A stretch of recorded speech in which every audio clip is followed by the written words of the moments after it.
Court यदि सम्मन भेजती है और आप कोर्ट में पेश नहीं होते हैं तो अदालत आपके ऊपर क्या कार्रवाई करेगी।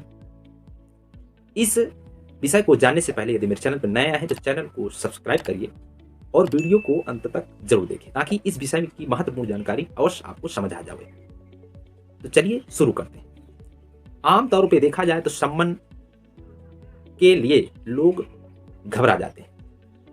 सम्मन जैसे ही व्यक्ति को मिलता है तो उस पर घबरा जाते हैं और साथ ही साथ उसको रिसीव नहीं करते हैं, डरे सहमे रहते हैं कि इसमें हम बड़ी मुसीबत में फंसने वाले हैं।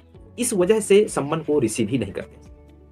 लेकिन यदि सम्मन आप रिसीव नहीं करेंगे, न्यायालय पर आप नहीं पहुंचते हैं, उसका नतीजा आपको बड़ी में मुश्किल पर डाल सकता है। आगे हम बृहद जानकारी देने से पहले यदि सम्मन के संदर्भ में समझ लेते हैं कि सम्मन है क्या, तो हमें आसानी होगी समझने में। सम्मन के संदर्भ में जानने से पहले यदि मेरे वीडियो पर नए आए हैं तो मेरे वीडियो को अवश्य लाइक और शेयर जरूर करिएगा ताकि हमें एक मोटिवेशन मिलता रहे। सम्मन एक ऐसा बुलावा पत्र होता है जब भी किसी ऐसे अपराधों पर, यदि क्रिमिनल हो या सिविल मैटर में हो, यदि किसी केस में आप हैं या गवाही के क्षेत्र में हो या आप क्रिमिनल के क्षेत्र में हो या आप जमीन के क्षेत्र में हो, किसी भी ऐसे मामले पर हैं तो आपको न्यायालय के माध्यम से आपको यदि नोटिस आती है यानी सम्मन आते हैं तो एक बुलावा पत्र के रूप में आपको बुलाया जाता है, आमंत्रण भेजा जाता है कि आप अपना पक्ष न्यायालय पर रख सकते हैं। क्योंकि जिस व्यक्ति ने वह केस को न्यायालय पर रखा है या सरकार के माध्यम से भी हो सकता है या किसी अन्य पार्टी के माध्यम से भी हो सकता है, यदि नोटिस आती है तो न्यायालय इस चीज के लिए नोटिस भेजती है कि आप उसमें अपना पक्ष रख सके। वह बिना आपके पक्ष जाने बगैर वह उसके पक्ष में कोई फैसला नहीं लेने वाली। इस वजह से आपको यह सम्मन भेज करके आपको सूचना दी जाती है कि आप अपना पक्ष रखें, यानी कि बुलावा पत्र। समस्या यहां आती है कि सम्मन के बारे में ना जानते हुए लोग क्या क्या कर बैठते हैं। यहां तक कि अदालत नहीं जाते हैं, ना ही सम्मन पर कोई रिसीविंग करते हैं। इस वजह से अदालत रुष्ट होती है और अदालत आपके ऊपर अहम फैसला करती है, जैसे कि आपको वारंट इशू होना, जैसे गंभीर आपको गैर जमानती वारंट इशू कर सकती है। अब समझ लेते हैं कि किन कैसे अपराधों पर होते हैं। जैसे कि दो प्रकार के अपराध हम समझ लेते हैं कि कॉग्निजेबल ऑफेंस और non cognizable offence. Cognizable offence वह ऑफेंस होते हैं जो संज्ञेय अपराध होते हैं, जो गंभीर किस्म के अपराध होते हैं, जैसे कि हत्या, बलात्कार, रेप, देश के प्रति गद्दारी करना। ऐसे अपराध जो गंभीर किस्म के होते हैं उसमें डायरेक्ट पुलिस केस करती है और साथ ही साथ उसको गिरफ्तार करती है।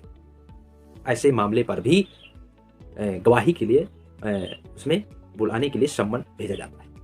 वह सीआरपीसी की धारा 160 के तहत आपको पुलिस आपके बयान करती है। और नॉन कॉग्निजेबल ऑफेंस यानी जो असंज्ञेय अपराध होते हैं, जो मामूली किस्म के अपराध होते हैं, उसमें सीधे पुलिस केस नहीं करती, सीधे पुलिस एफआईआर नहीं करती है। वह न्यायालय के पास भेज दिया जाता है और न्यायालय उस आपके साक्ष्य सबूत को देख करके मद्देनजर देखते हुए आपका फैसला करती है और साथ ही साथ आपको नोटिस भी जाती है। उस नोटिस में आपको वहां पहुंचना होता है, पेश होना होता है। लेकिन यदि आप नहीं पहुंचते हैं तो वे आपके ऊपर भी वही एक्शन लागू किया जा सकता है। अब समझ लेते हैं कि सम्मन तामीली क्या है। सम्मन तामीली शब्द बहुत बार आपने सुना होगा, ज्यादातर वकीलों के माध्यम से सुना होगा, या जो व्यक्ति कोर्ट कचहरी के चक्कर लगाते हैं तो उन व्यक्ति को सम्मन तामीली के विषय में जरूर जानकारी होगी। सम्मन तामीली में जब व्यक्ति बार बार कोर्ट को परेशान कर रहा है, वह बार बार सम्मन कोर्ट के माध्यम से भेजा जाता है लेकिन वह व्यक्ति रिसीव नहीं करता है, तो उसके लिए अदालत सम्मन तामीली के लिए डाक माध्यम से भेज करके सम्मन तामीली कर दी जाती है। यानी सम्मन तामीली का मतलब यह है कि उस व्यक्ति को वह सूचना, जो हमने सूचना भेजी है, उस व्यक्ति को सूचना प्राप्त हो चुकी है। एक्चुअल में होता क्या है कि वह व्यक्ति जो सम्मन नहीं लेना चाहता है तो उससे पता नहीं हो पाता था कि वह व्यक्ति सूचना प्राप्त कर चुका है, सम्मन प्राप्त कर चुका है या नहीं। तो उसके लिए डाक के माध्यम से तामीली करवाई जाती है या पुलिस के माध्यम से तामीली करवाई जाती है। आपने सम्मन तामीली के विषय में समझ चुके होंगे। अब समझ लेते हैं, यदि आप सम्मन के बुलावे पत्र पर आप न्यायालय पर नहीं पहुंचते हैं तो आपके साथ क्या क्या हो सकता है, आपके साथ क्या क्या घटनाएं हो सकती हैं, इस संदर्भ में समझ लेते हैं। यदि न्यायालय ने आपको बुलाया लेकिन आप नहीं पहुंचते हैं, हो सकता है आपके पास कोई कारण हो, तो वह कारण आपको लिख करके कोर्ट में आपके वकील के माध्यम से कोर्ट में आप उसको दाखिल कर सकते हैं कि मैं इस कारण से, इस वजह से मैं नहीं पहुंच पा रहा हूं। तो न्यायालय यानी कोर्ट आपको समय देती है, उस समय पर आप पहुंच सकते हैं। लेकिन आप नहीं पहुंचते हैं, बार बार समय अदालत का खराब कर रहे हैं, तो आपके लिए वारंट इशू कर सकती है। वारंट इशू करने के बाद भी यदि आप न्यायालय पर नहीं पहुंचते हैं तो आपको गैर जमानती वारंट इशू हो सकता है या जमानती वारंट भी इशू हो सकता है, जिससे यदि आप नहीं पहुंच पाते हैं तो पुलिस बल के साथ आपको न्यायालय पर बुलाया जाएगा और आपके बयान लिए जाएंगे।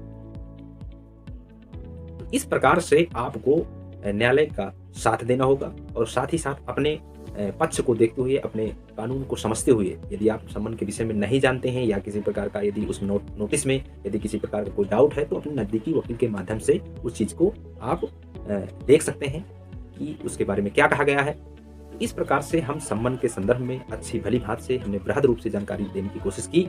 यदि किसी प्रकार का कोई डाउट है तो नीचे कमेंट कर सकते हैं। यदि और अन्य विषय में किसी प्रकार का कोई जानना चाहते हैं तो मुझे नीचे कमेंट कर सकते हैं। जय हिंद, जय भारत।